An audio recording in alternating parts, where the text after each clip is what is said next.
Hello. Today I'll be going over the three most prominent theorems in Calculus AB.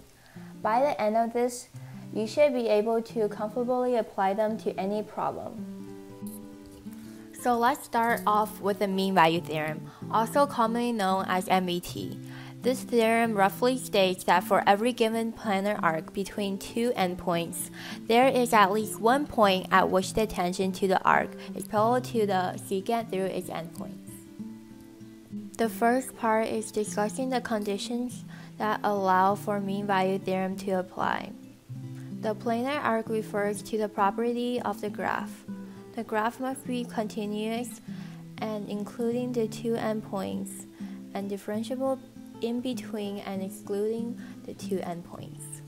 The next part discusses what this theorem proves, which is essentially just that with these given conditions, there will be a point C where its slope is equivalent to the slope of the secant line. The next theorem we will be covering is IVT. This theorem roughly states that if a continuous function f with an enclosed interval a to b as its domain takes values f of a and f of b at each end of the interval, then it also takes any value between f of a and f of b at some point within the interval. Definitions, as usual, are difficult to understand, which is why I'm here to simplify it for you. The first part simply states the conditions.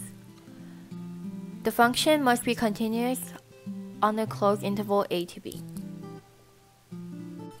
The next part of the definition basically states that any value between f of a and f of b must exist with an x value in the open interval of a to b period.